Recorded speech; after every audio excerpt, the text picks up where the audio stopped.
Yeah, so I was going to try and make this one a bit more of a... Oh,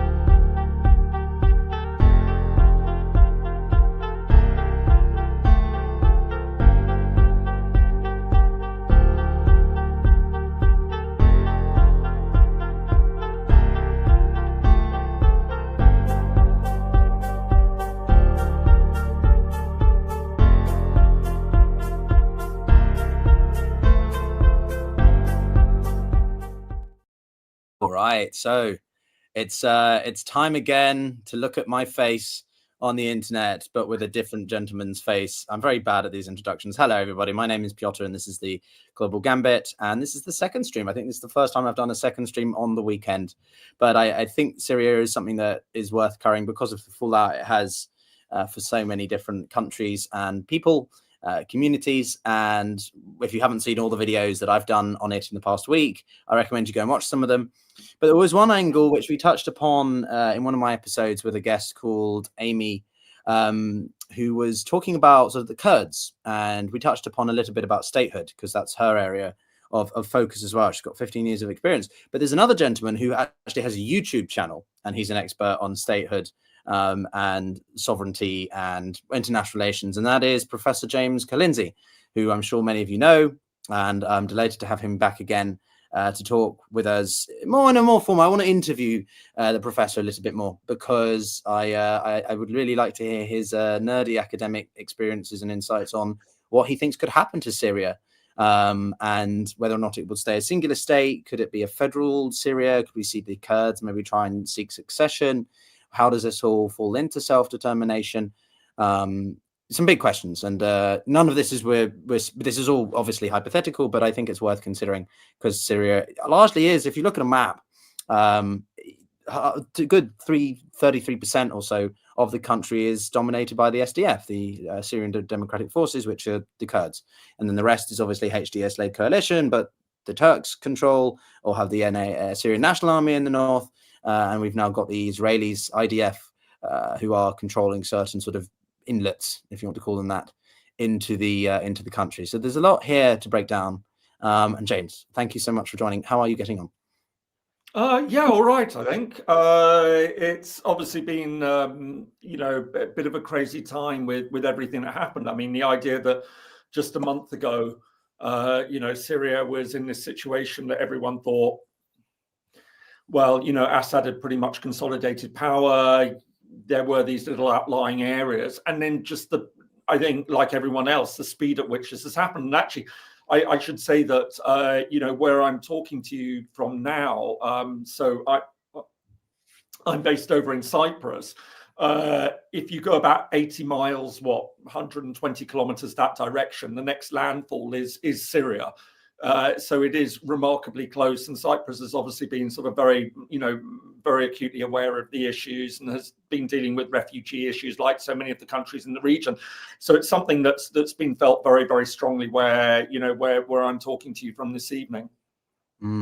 Yeah, I'm just looking through the chat here, guys. If you do have questions for both of us, or particularly for James, then do drop them in. But what I'd like to do really is talk a little bit about Syria as it currently is, the sort of the composition or makeup of the different actors that have been involved and could be, not just within the country, but also obviously Turkey is going to be very pivotal here. Maybe the Trump administration, which I did a video on with Amy, which was very interesting.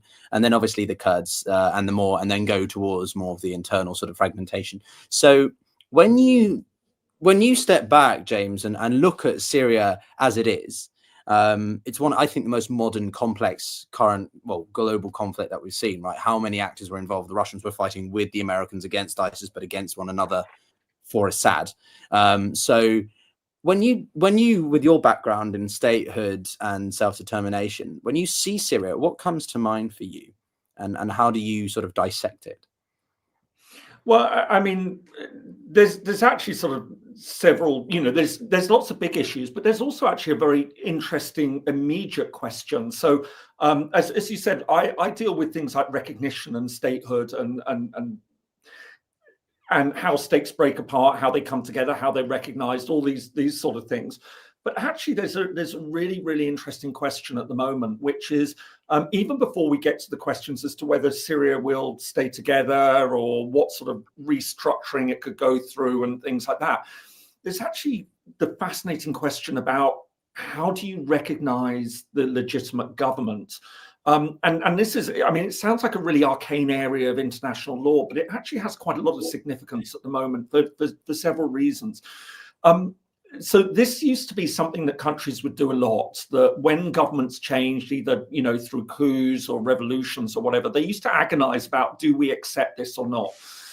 And then there was a period really in the 1960s and 70s where more and more governments said, look, let's not really get involved in these sort of areas. Let's push them to one side. We'll recognize states, but we won't get into the business of recognizing governments, because then we've got to constantly be making judgment calls after everything that happens. And it sort of constrains our you know, ties our hands on what we can do. So, for example, Britain actually went and stopped doing this in the 1980s. It said, right, okay, we just won't bother anymore, you know, not after elections or after coups or anything. People can guess how we feel about governments from how we interact or don't with them. Syria is quite interesting because when the civil war broke out, what we actually saw is a move towards a little bit of that idea of recognizing governments, but it wasn't quite as formally legalistic as would happen in the past. So what you saw is that the Syrian rebels were accorded the status of the legitimate voice of the Syrian people, which was effectively a lot of Western countries saying, look, we're not going to de-recognize the Assad government, but we're not going to continue to recognize it, if you like. It's going to fall into a limbo. The people that we see as being the real voice of the Syrian people are the rebels. So fast forward to where we are at the moment, you've actually got a rather interesting situation in that HTS, which is the lead group within the forces that overthrew Assad, is actually classed as a terrorist organization. So there is actually a rather interesting challenge that exists here of, is it going to be recognized as the legitimate government of Syria? So for the meantime, there's a transition. And this is something that's been talked about. And this whole question of recognition of governments, as I say, it sort of rather fell away, but it's become much more significant in recent years. Because, of course, the other place that we've had these debates is the Taliban in Afghanistan. So they haven't actually been recognized as the government of Afghanistan. And a number of countries are trying to use that as leverage to try and get them to moderate their behavior. Now, it hasn't happened so far, but that was the hope. So it's going to be quite interesting to see in the case of Syria. So even before we get to these questions about fragmentation or restructuring the state, how is the international community going to respond to this new authority that exists, this new transitional government? How is it going to respond to HTS? And as I say, you know, it's not just that this is a question that the European Union, Britain, United States have argued that HTS is a terrorist organization. It's actually been through the Security Council. So this is a really high level. I've already seen these questions that are coming out in terms of sort of European policymakers. I noticed that Keir Starmer was asked, what was Britain's position on this going to be? So there's actually going to be some interesting discussions on how you deal with that, even before you get to any of the other things. Yeah, I think one of my biggest questions around this is whether or not Syria will have whether there'll be a reversal in the recognition, if you like, of some of these groups. You mentioned the British government.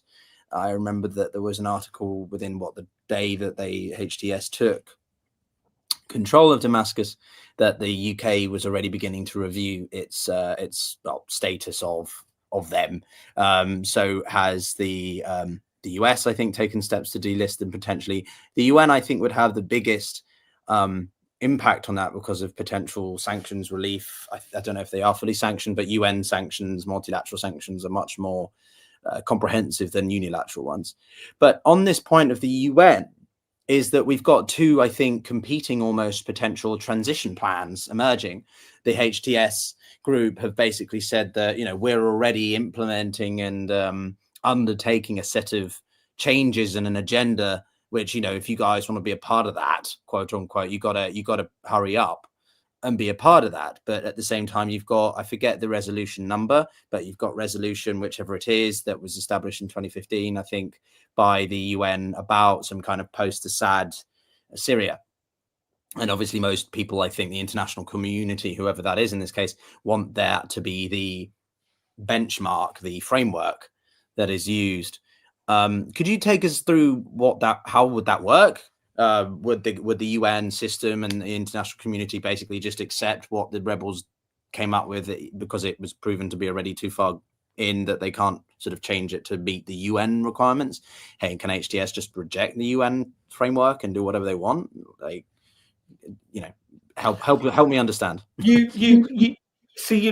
in a really complex area, as I say, when it comes to this. And this was precisely why countries in the past said, look, we're not going to get into the game of recognizing governments, because they just didn't want to have to be in that situation. Because on the one hand, you're dealing with issues of state sovereignty. And there is obviously a lot of international parties are very happy to see the end of Assad and the back of him, but there are genuine concerns about what the implications are going to be for Syria and for the wider region of this organization, which of course, you know, had its roots in Al Qaeda. Now, you know, a lot of people would say, well, it's moderated its behavior in recent years, that it's in the areas that it was able to control, that it actually focused on effective government more than anything else. And so this sets a good model for what will happen in Syria. But of course, there's a lot of skepticism about that. People are rightfully asking, well, is that going to be the case? So what we're actually now seeing is, as I say, this idea that you could perhaps use this as leverage in the way that they've tried to do, as I say, again, unsuccessfully, with the Taliban in Afghanistan, because, you know, everyone thought, well, maybe the Taliban had changed. They'd been a bit chastened by the fact they've been out of power for 20 years. But of course, they've come back and they've introduced all the measures which, you know, had been so controversial in the past. So whether this is going to be something that works is a very good question. Then you're also going to get in potentially areas of high politics. So you might have, for example, the Western countries, and remembering, of course, that Trump's going to be coming to power in about a month in the United States, and that means all sorts of interesting things can happen that would probably not happen under Biden or Harris had she won. That, you know, I think the human rights element probably would have been stronger, but certainly for Britain and France, as you know, European countries, there will be this question of, do they condition the ending of the UN designation or their own designation on steps that are taken. Now, of course, in the UN Security Council, it doesn't come down to just the fact that it's Britain, France, United States. Of course, you've got China, you've got Russia, and Russia, of course, has interests in Syria that have now been challenged. There's questions of the bases, the naval base that exists. So conceivably, could we see a situation where Moscow is actually saying to the new government in Syria, well, look, you know, if you want international acceptance, if you want to be formally recognized as the government of Syria and enter into the UN in that capacity, then, you know, we're going to have to talk about, you know, how the bases are going to be. Now, that might not mean that the bases get to stay there, but there could be sort of guarantees of security while they draw down from Syria. So, you know, it could be quite interesting, the sort of conditionality that's placed on the new Syrian transitional government and whatever comes after that in return for getting the goodies of being sort of fully accepted on the international stage. Yeah, I do want to preface for anyone wondering, this isn't straight vodka. I made this joke with Constantine when we streamed yesterday. It is water, but I wouldn't blame Geir Pedersen, who is the UN Special Envoy for Syria, wanting to have some blunt vodka, given the situation he's having to deal with for Syria. I'm being tongue-in-cheek, guys, but you get the sense. It's pretty intense, the situation.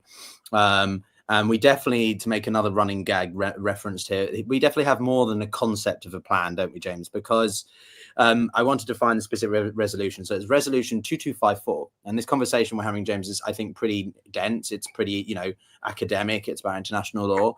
It's not just sort of well, this is what we'd like to see. So the resolution, I just want to go into it a little bit more specifically, because it is a resolution that was agreed upon or put forward the idea of some kind of process steps that would be including a ceasefire, which is obviously not relevant now, free elections under UN supervision, and inclusive, quote, Syrian-led political transition. So those sorts of areas, I think, are the biggest question, because Yolani, or the head of the sort of the face of this anti-Assad movement, right, is he going to be willingly stepping aside as the sort of de facto leader, and then holding elections eventually? Right now, we've got this caretaker prime minister of the group. I forget the name of what it was called in the north. That was the Government of National Sovereignty or something. I think it was managing the Idlib area that the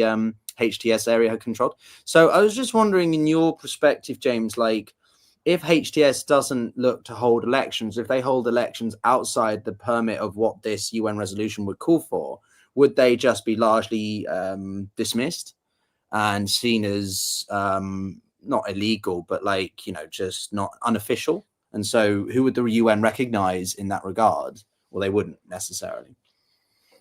Well, so one of the things we often talk about UN recognition, the UN doesn't recognize anything. Well, is that why the Security Council can say it can take positions on things, but ultimately these questions of recognition are about state sovereignty. So it means countries are free to make their own decisions. And the reason that's important, of course, is because the Western countries can say, well, we aren't going to recognize this unless X, Y, and Z. And you would hope that because this is subject to a Security Council resolution, other countries would follow suit. But you might well have a number of other states that say, well, we are going to recognize them. And the UN might have set these conditions, but we feel as sovereign states that it's more beneficial for us and maybe for Syria or for the region to engage and recognize them. So what's going to be very interesting in all of this is how is the Arab League going to respond? Because that obviously is the main regional organization that one would be talking about. And what we had actually seen is that, you know, very early on in the civil war, the Arab League had taken the position that Assad should show restraint in how he was dealing with the protest. Of course, he didn't, and it led to the civil war. And so Syria was suspended from the Arab League. It was taken back in May last year. And that was a very important sign that effectively everyone thought that Assad had effectively won, that there was a pragmatism that was seeping into the Arab world where they were saying, well, look, you know, we're just going to have to deal with him, and it's better to have him around the table in those discussions.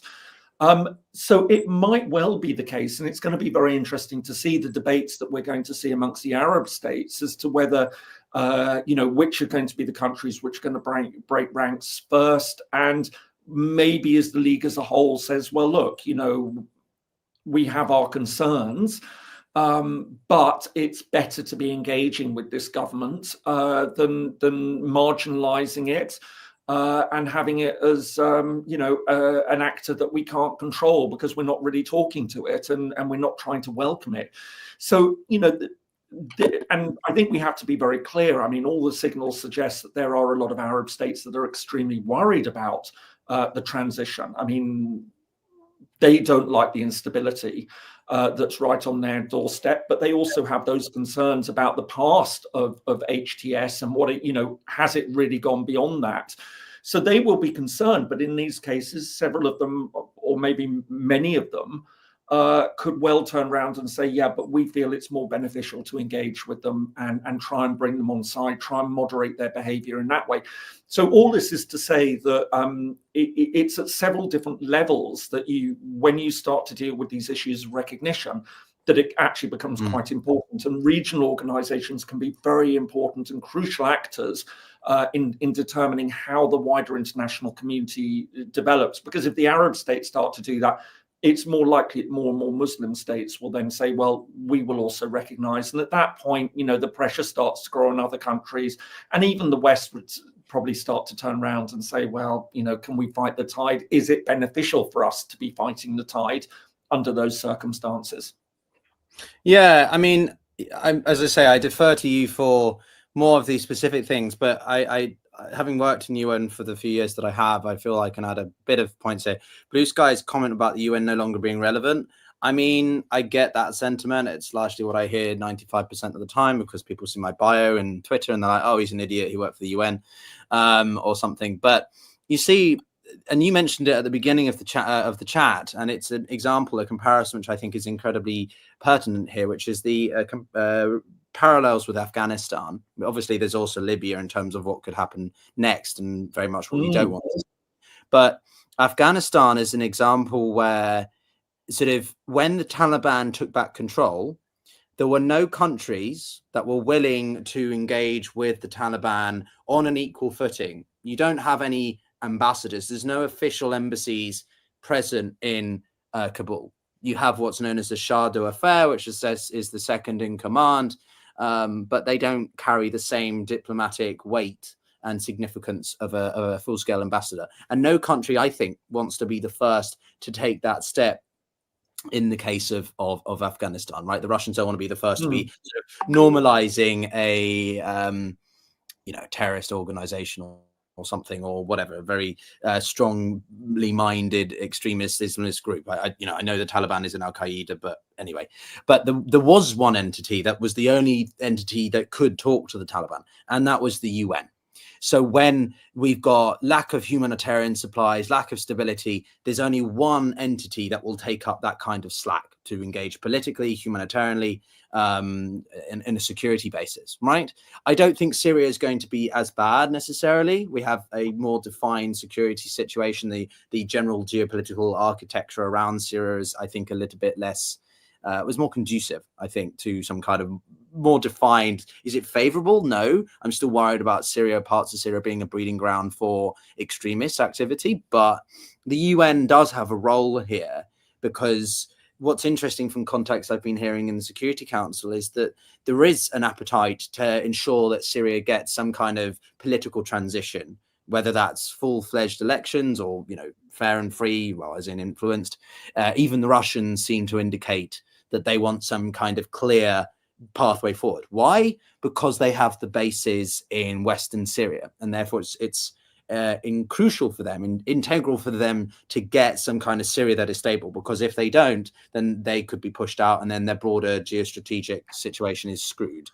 So I think that we could see a UN backing of this quite smoothly, and I'm hopeful. I'm not pretending to know who's the best people placed to lead the post transition, but I'm very hopeful that we won't see our anarchy like we have in Libya. But I don't know, James, to talk about Libya for a second and comment on anything else I just shared there, do you think, what's the risk that we could see a Syria type, a Libya type thing happening in Syria, or are the circumstances just too different?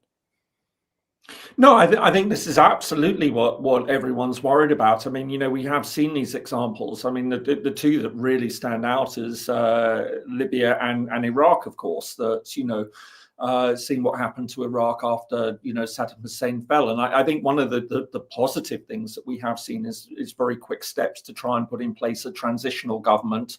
And appointing somebody to serve as prime minister to oversee that, that's a very welcome sign. But I think anyone watching this is going to be extremely concerned about the fact that, there is all the potential in the world that, HTS has emerged as this group that very few people knew much about. Obviously the key Syria watchers knew about it, but and they were certainly on the radar of governments and the UN, because, as I say, they've been put on this list as a terrorist organization. But they're certainly not the only factor in this. And I think what we see in a lot of these other situations is that could it be the case that other factions then turn on them? So we're thinking very much at the moment that this is the end of the civil war in Syria. But there is, and I know it can come across as rather doomsday-ish and sort of promoting that sort of view of things. But there will be the worry that there isn't going to be the stability in Syria, that there are other factions, and can this hold together? And that's going to also come down to these sorts of debates about elections. And of course, when you hold elections, that is also a time of real concern in these sort of situations, because you've then got to get buy-in from the defeated side. There will be losers in that, and how will they feel that they have lost? And so what you then have to get into is sort of quite complex debates about how do you make that as inclusive as possible. So you could say, well, look, we've got a transitional government at the moment, but the transitional government is to transition to a process of maybe drawing up a new constitution, and that will be an inclusive process. And then we'll have elections. So there's actually a number of different steps that you can take in these sorts of situations to try and stabilize it. But it is very precarious. There's no doubt about it. And I think there will be a lot of concerns that, we could see sort of Syria descend into the problems that we saw in Iraq, and we've seen in Libya equally. Yeah, for sure. So I wanted to break down a little bit more, actually, go into some concepts briefly, because then I want to sort of start thinking about, different hypothetical scenarios. But, this is the end of a 14-year civil war, largely speaking, that has fractured Syria along ethnic and religious lines, right? It's a very multi-faith, multi-ethnic country, whether you've got, let's just a broad overview, Sunni Muslims, the Shiite Alawites, if I'm saying that right, the Christians, and then the ethnic Kurds, and that is, I think, Andrews, and yes. It's a very, you're absolutely right. It's a very, very diverse country. I mean, predominantly Arab, predominantly Sunni Muslim, but certainly not exclusively so. And I think what's interesting is why Iran is the biggest loser in this, the absolute biggest loser, is because it's lost its access to the Shia Crescent, which was a concept I hadn't heard of. But it's basically this area that goes from the Levant on the coastline through sort of Libya and is sort of across down through Syria, and then obviously towards Iran. And it's something that Iran has tried to leverage, a bit like sort of Russia tries to, use the excuse that it's protecting ethnic Russians in the Baltic states or in Ukraine or in Moldova, for example. Iran has tried to leverage that it is the defender and protector of all Shia Muslims, right? So I think it's very interesting to see how we're going to see this change in Syria's political geography or makeup, right? But I was very interested, James, if you could, with those sorts of points in mind, could you explain the different types of options Syria could have? Because it could be a federalized country. Could it be a confederation? Could it be could you break down what kind of options Syria could have, and whether or not some would be more realistic than others? Well, I think you absolutely sort of, hit the nail on the head with sort of saying, one of the potential options is that you federalize the country. And that would certainly be sort of more beneficial in terms of dealing with the Kurdish area. I think the problem that you run into is that, if we're to put it very bluntly, there isn't a tremendously good experience of democracy anywhere in the Arab world. If we're going to be very, very blunt about it, I mean, in recent years, the most promising country was Tunisia, and that even has gone down a very authoritarian path with its president. So you would really be, for that, you would be really sort of thinking very much about remaking Syria in this very democratic image. And actually very pluralistic. And what actually becomes very interesting is when you think about federalism and you're talking about the area in the northeast, which is the Kurdish area.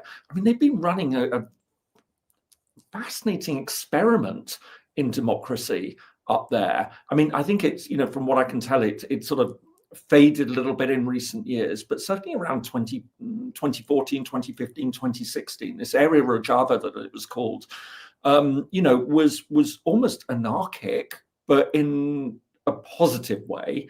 And was this sort of this experiment in local democracy and community democracy, and was very, very high on dealing with sort of gender equality, for example, and things like that. So, you know, we've actually got this really, really interesting experiment that's gone on.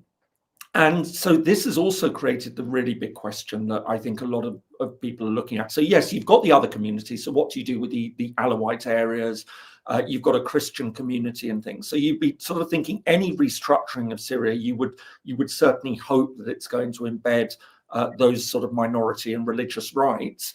And that's a huge question with this new, you know, with HTS and their background and their hardline sort of Islamist agenda that certainly they had in the past, whether they'll continue with that. But in terms of, you know, in terms of a geographical, political creation of Syria, then you've got this area of the Kurds, which is the really, really key area. Now, I think what's important to note at the moment is that the first indications seem to be that the Kurdish areas are saying we are part of Syria and we fully intend to remain part of Syria. So there's been reports, for example, they've been raising the Syrian, the new old Syrian flag in their areas.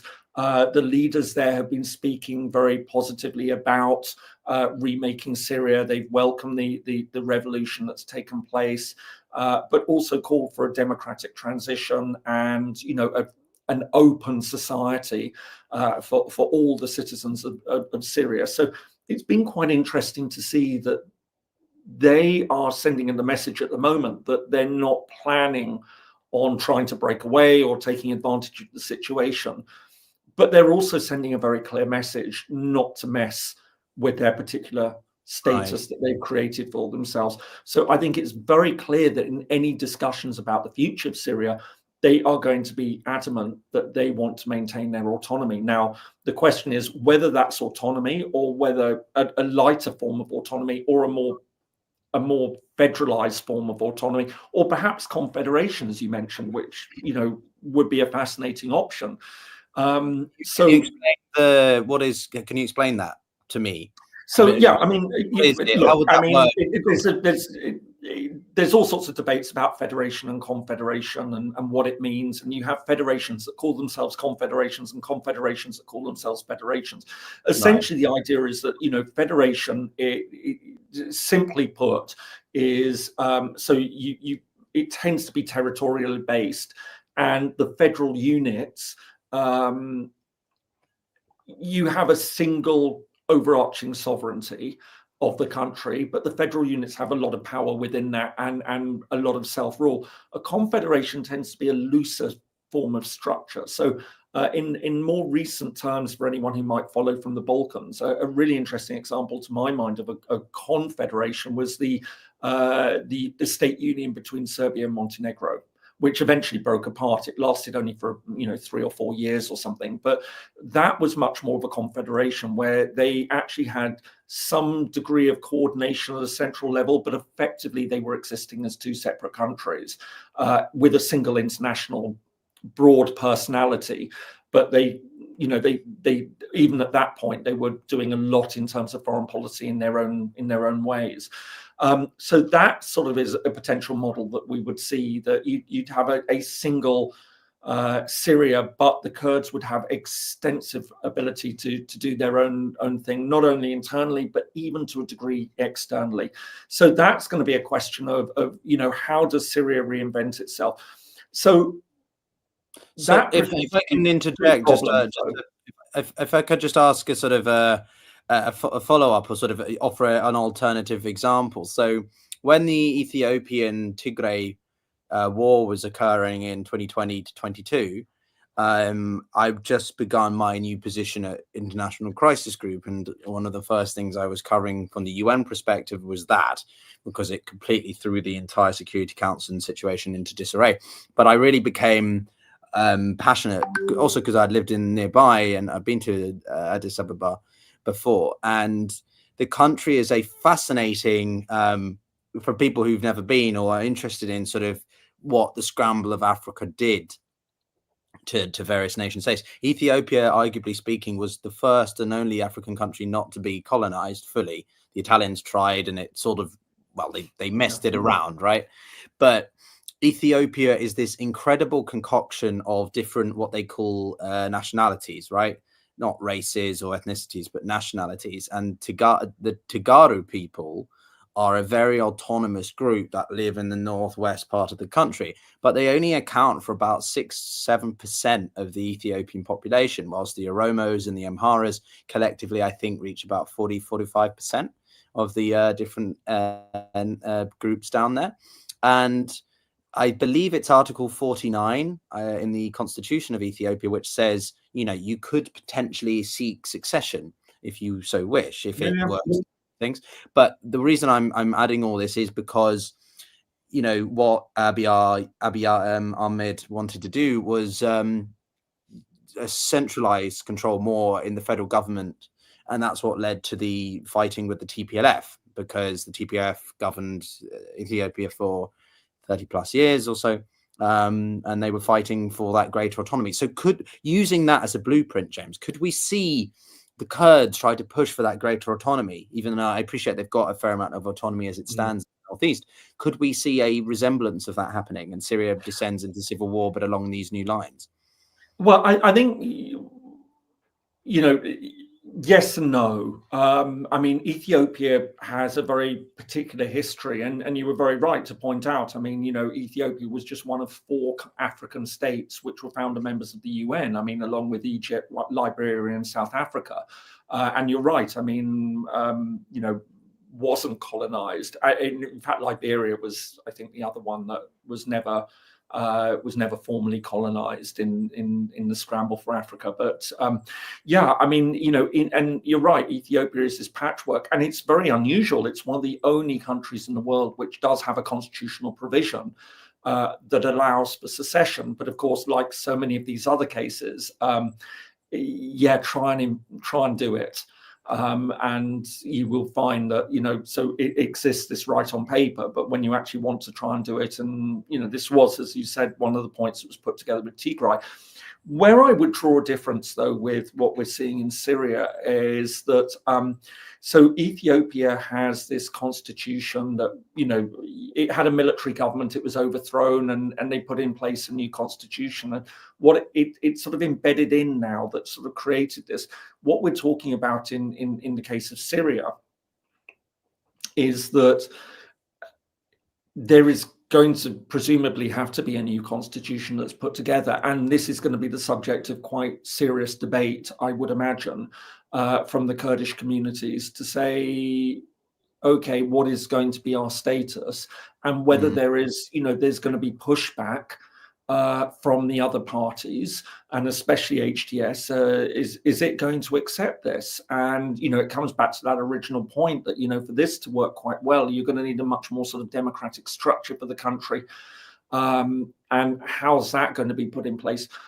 But then you get on to one other absolutely crucial factor in this whole discussion, which is Turkey. And Turkey is extremely nervous about any formalization of any sort of Kurdish entity in northeast Syria. You know, as many people watching will know, you know, you've covered it, I've covered it. You know, Turkey has been fighting. I mean, this year marks, in fact, the 40th anniversary of the start of the PKK conflict in Turkey, which was essentially based off the idea that the Kurds in the southeast, you know, had suffered sort of discrimination and started to push back against it. And the PKK was campaigning for an independent Kurdish homeland in southeast Turkey.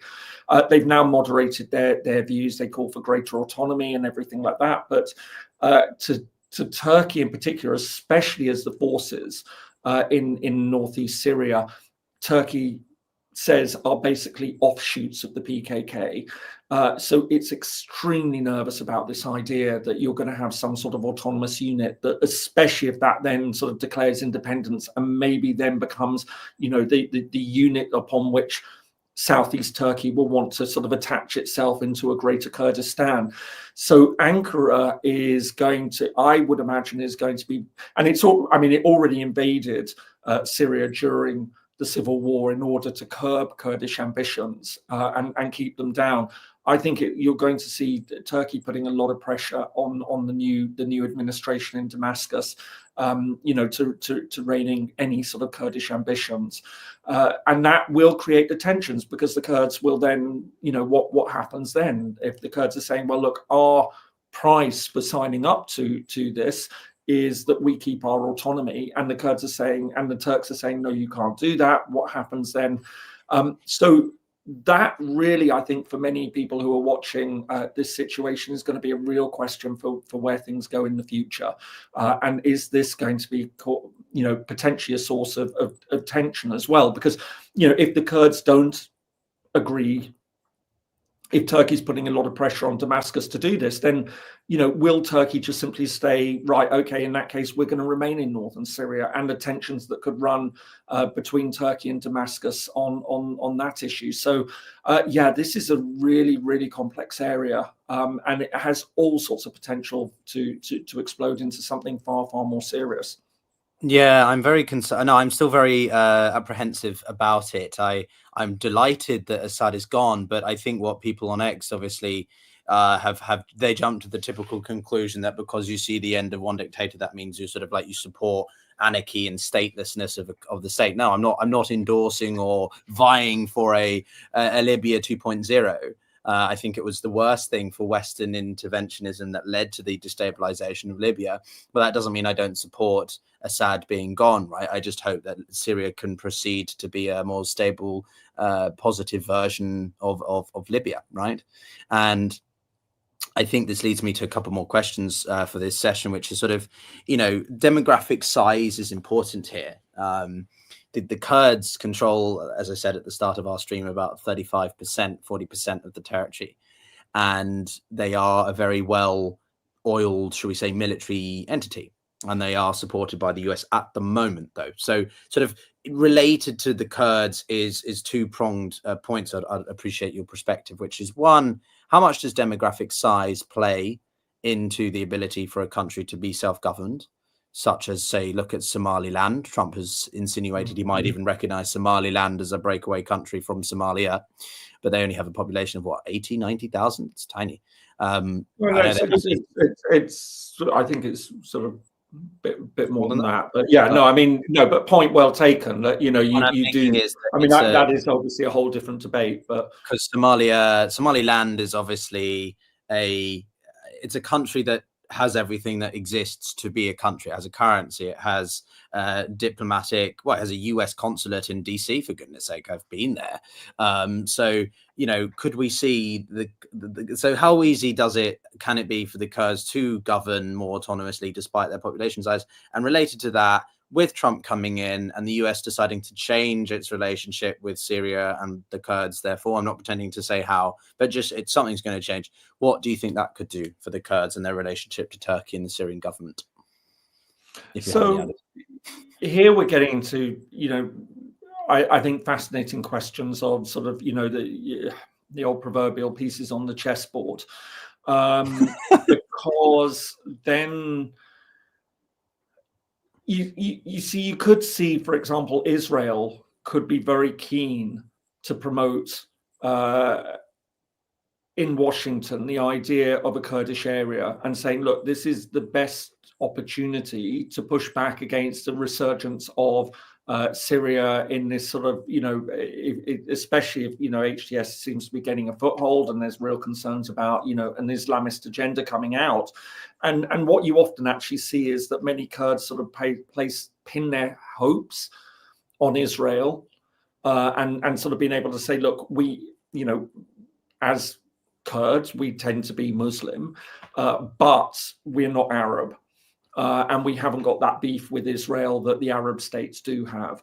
And so I think then you get into a really interesting debate about, and obviously there's a lot of attention at the moment as to what Israel is doing in Syria, and the whole question about whether there can be negotiations at some point. I mean, it's not going to happen immediately, and maybe not even medium term, but there are questions about Israel's relationship with Syria. But you've got this Kurdish issue, and it might well be that there are voices in Washington which are also saying, well, look, we the Kurds have served us well as allies in the battle against ISIS in eastern Syria. We should be we should be engaging with them. We should be recognizing and rewarding that. And it's quite interesting, as you mentioned, about Somaliland, that this is something that's come onto the agenda. So could it well be, could it be the case that you're going to have those same voices saying, well, look, maybe we should be recognizing the Kurdish areas?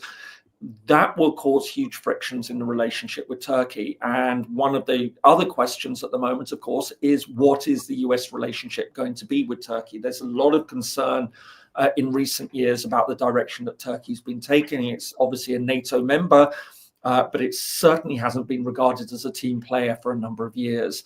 We saw that, for example, on Finnish and Swedish membership of NATO, where Turkey was blocking it, again, partly because of, predominantly because of the PKK issue, certainly in the case of Sweden.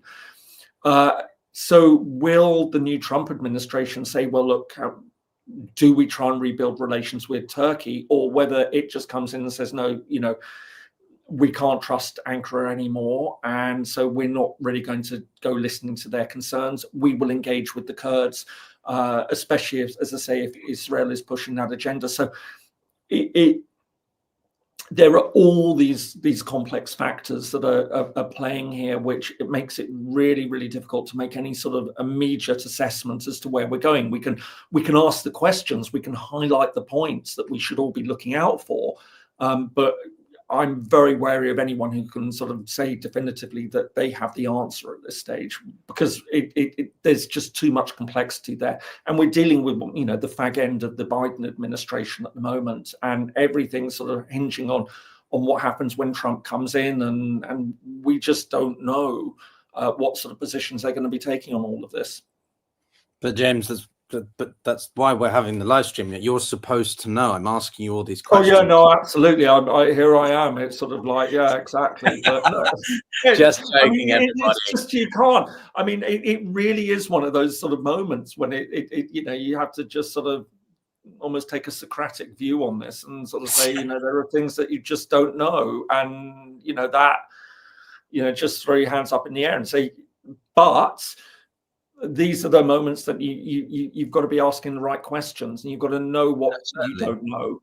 If you see what I mean. I agree. I mean, I personally, not that I think it works for every situation, but I personally think that a country which can have certain regions that are more autonomous, so a looser construction, right? You have the centralized government that manages defense, foreign policy, things like that, transnational issues, but then you've got these regional areas which have greater autonomy on things that they understand affect them in a very different way to, say, their neighbor, right? So I don't know, for example, well, when Catalonia and the prime minister of Catalonia arbitrarily in 20, I remember I just started my master's degree, and one of the courses I had to take as a core component was about statecraft and sort of related to, it was strategic studies, right? And then you've got the nutter guy who's like, no, we're going to leave Spain. You what? And then genius, where does he fly? He flies to Belgium to try and get away from being, and then why would you fly to another EU state, which will just indict you and send you back to Spain? He's an idiot. Anyway, so that was really interesting. But I think that I can imagine a scenario whereby Syria it has the central government in Damascus, but a bit of it is, the sort of the northwestern part around Idlib and its relationship with Turkey has a bit more autonomy. And then the eastern part with the Kurds have that more autonomy. So you do have this sort of tripart or tricolor or sort of patchwork of different areas which have semi-autonomy, but as a way to try to appease Turkey and a couple of regional actors that maybe have influence internally. I don't know. I'm not pretending I have the crystal ball here, but I feel that it would be the most smooth ability to ensure that Syria is still an independent state and doesn't just become some archaic place like Afghanistan, but it also sort of appeases or balances the influences that come from around it, depending upon which powers you're talking about. And you can have complex asymmetrical models. So, you know, for example, we would think of the United States as being a very formalized federation where there is sort of nominal equality between the states. I mean, obviously, Rhode Island and California are very different in terms of size and things, and there's sort of some states are wealthier than others, but essentially on paper, you know, there is this equality. Whereas, you know, you've got other models where it's much less structured. The United Kingdom is a really good example of that.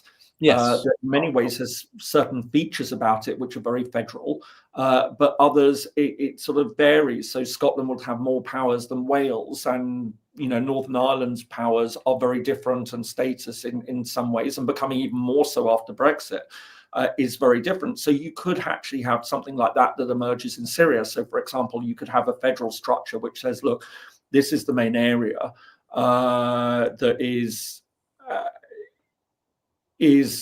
well, one part of it, which is predominantly Arab and Sunni, but you've got this Kurdish area in the northeast, which is the other part of the federation. But then you can offer another area, a degree of self-rule, but it isn't formally part of the federation, but it could be an autonomous province within, you know, you get to it. And sometimes it doesn't even have to be territorially based. So you could, for example, say to the Christians, you know, that it isn't that they have their own area, if you like, but they have specific rights granted under the constitution. So, for example, the right to organize their own religious affairs, the right to organize their own educational affairs.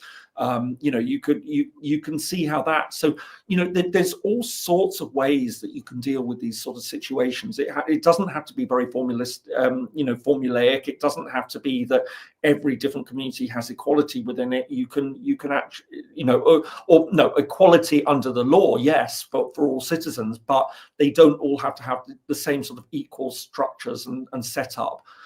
So you can do a lot in these situations if you've got the political will. My concern is that there isn't that political will, that very sort of democratic approach, which is absolutely required to make these things work. I mean, you know, you can have them in other cases, but it then becomes that the will of the powerful leader, you know, who might then say, right, okay, I'm going to give these different groups or a degree of autonomy because it's a divide and rule for keeping society together, if you like, or certainly keeping their control over society. So you can actually have it imposed from the top, but for more nefarious purposes. But if you want it to really work, then, as I say, it's got to be underpinned by sort of a more democratic structure. And then you start getting into other questions as to, you know, trying to embed that. We've seen just how difficult it is. Yeah, well, democratization of Middle Eastern states is very precarious. Democratization in lots of states, yeah. Yeah, trying to attempt secularism. I mean, well, Lebanon is something that people raise as an example where you have this unique makeup of secularism but tied with religion, and it sort of works. But it works because Lebanon, well, unfortunately, the country in itself is in a terrible state, unfortunately, and has been struggling for years at this point. But it up until that point, it works also because I don't think enough people account for size, right? When this is slightly off topic, but the tangent is the same point applies, which is basically, you know, how you get those indexes like happiest country, safest country, most balanced country, and it's always the Nordic states and Iceland. Yeah, okay. Try to replicate the policies that Iceland can undertake with a population of 330,000 in a country like America with 330 million. It's not that simple. So you can't just pick up the same policies and apply, like, you know, universal healthcare or public access to education. I think everyone should have certain public goods, but like, so the point is, maybe it works in Lebanon because Lebanon's not exactly a massive country. Syria, which has a population of 5 times the size or something like that, you know, significantly 22 million versus a few million in Lebanon. So the replication, if that's the right word, or replicating it in other states is, well, yeah, it's not that easy. But then the last question I kind of wanted to bring in is, obviously this isn't just a case of we've got Turkey and maybe the situation in Syria is complicated enough. But now Israel is doing, Benjamin Netanyahu is doing stuff. I'm going to put it that way, right? I saw on the news earlier, AFP had reported that they are considering doubling the size of the Golan Heights population. Not entirely sure what that meant, but it seems to me like the Israelis want to sit and occupy more of the Golan Heights around, is it Mount Hernon, for longer than they initially suggested they would. I don't know if that is true, but if that were to happen, James, what does that mean for Syria's political transition and stability? Setting aside whether or not Israel can do it, I'm not going into the... No, I mean, you're absolutely... I mean, Israel moved in very, very quickly, and this has led to accusation that it's been exploiting the situation for its own interests. And, you know, I think there could certainly be an element of that. I mean, the Israeli position would be, well, look, we're pleased to see the back of Assad, but the new lot have a very, very disturbing past. And so we're going to take steps to make sure that we can protect Israel's security until we've got a clearer picture about what they're going to do. Now, the counter to that would be, well, yeah, but even if they were in any way predisposed to, if not reaching out to Israel in a positive way, at least just saying, well, look, we will ignore Israel for the meantime. You've now gone and blown that by marching in and making it more sort of politically sensitive. You know, and both sides just going to stick to the position at the moment that, you know, the Israelis will say, well, we had to do this. This was, you know, we had to protect our interests and everything. And the other side will, you know, will say this is absolutely unacceptable violation. But the key question here we have, of course, is, as you mentioned, the Golan Heights, which was seized by Israel during the 1967 war, and then annexed at the start of the 1980s. An annexation, by the way, that was you know, condemned by the UN Security Council. But rather interestingly, under the previous Trump administration, the United States has recognized the Golan Heights now as Israeli territory. It caused a huge, I mean, this was one of those sort of really disruptive things that Trump did in his first term that everyone's now nervous about what it's going to mean in the second term. So, you know, there are these concerns. Is Israel actually sort of going to try and extend its control over the Golan Heights into more areas? But even if that isn't the case, the fact is, for Syria, this is important territory. For Israel, it's important strategic territory. It's very difficult to see how you're going to have a dialogue between the two. And unless you can get a dialogue over the Golan Heights, it seems very difficult to see that you're ever going to get to a lasting peace between Israel and Syria. So is this a question that we could potentially see Israel back off at some point? I mean, you know, we do have a precedent, by the way, for Israel moving that, not that it annexed, if memory serves me right, but the Sinai that Israel had seized from Egypt. And, you know, I'm of a certain age that, you know, being particularly politically minded even as a child, sort of, you know, the news debates about, you know, Israel and the Sinai in the 1970s. And Israel eventually did withdraw from it. And that was part of the deal for peace with Egypt. It was a huge part of it. So whether the Golan Heights will also be something that Israel at the moment, I think it's difficult to see it under Netanyahu, but maybe a future Israeli government. But they will own it. This is such a strategic area. I mean, it's Golan Heights because they're high up, you know, and it provides vital strategic territory. So Israel says, well, this is how we defend the rest of Israel against any possible encroachment from Syria. And so we aren't willing to give it back to Syria, or certainly won't be willing to give it back unless we feel that there's some sort of guarantee that this, you know, we are going to have a lasting peace with Syria in the same way that we've had a lasting peace with Egypt. You know, so this actually is going to be a fascinating question as well, in amongst all those other questions that we've been talking about internally for, you know, for Syria. But this question about how they could potentially build up relations with Israel, and it's going to be, I think what we've seen this past week or two with Israel moving in has probably made that even more difficult than it would have been. But again, Israel would argue, well, you know, we weren't going to take that risk. So I want to ask one last question, and it's sort of more on the international law side, which is when I'll show the is it this one? No, yeah, that one. So this, if you can see this here, so in international law or humanitarian law specifically, right? From my research and understanding, what Israel did by going into the Mount Hernon and taking out some of those chemical sites and infrastructure was preemptive self-defense, right? Because they were preemptively trying to, well, their argument is that they are doing this to attack those sites so that HTS and the others can't potentially use them as a weapon source against Israel in the future. What's your interpretation of that? Is this spectrum a little bit too basic? I don't know how much you know about punitive or preventative self-defense, but sort of, does that legitimize Israel's claim to doing so? Or does it fall into the brackets that the Israelis are really pushing the boat out with international law and in some ways are breaching it?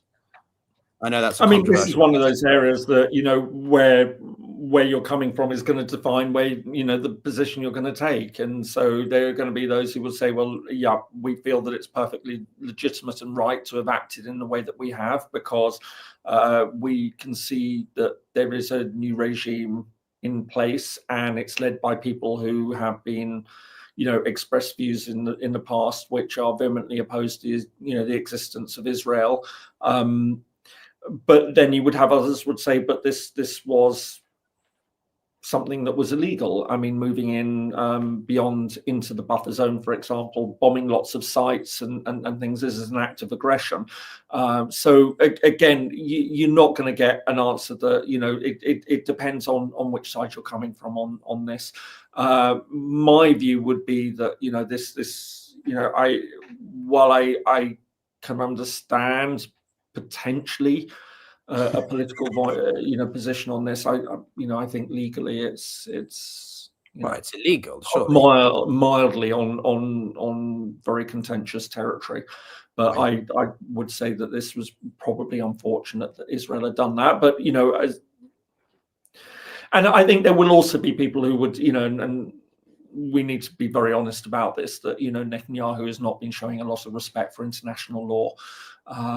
He and again they would say, but we've done everything, in terms of self-defense. But at some point you say, well, if you're using self-defense to take such actions, and you're much more diplomatic than me in that I fully understand Israel's perspective of why it reacted in the way that it did to October 7th, but I do not support the Netanyahu government, I'm very specific here, at all. I think that they have completely overstretched and overdone certain actions there. I think their behavior in Lebanon has been it's building up, and it is something. I mean, maybe for another discussion, but I mean certainly, for example, there was a International Court of Justice ruling over the course of the summer, which I don't know how many people were aware of it, but it was very significant because effectively it said that Israel has been illegally annexing the West Bank, and that touches on ideas of two-state solutions and how you put that into place.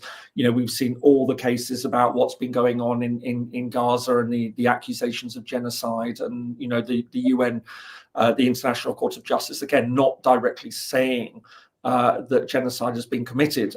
It's considering that question, but certainly saying that from what it's seen from Israel's actions, there is a good argument to say that potentially genocide is being committed.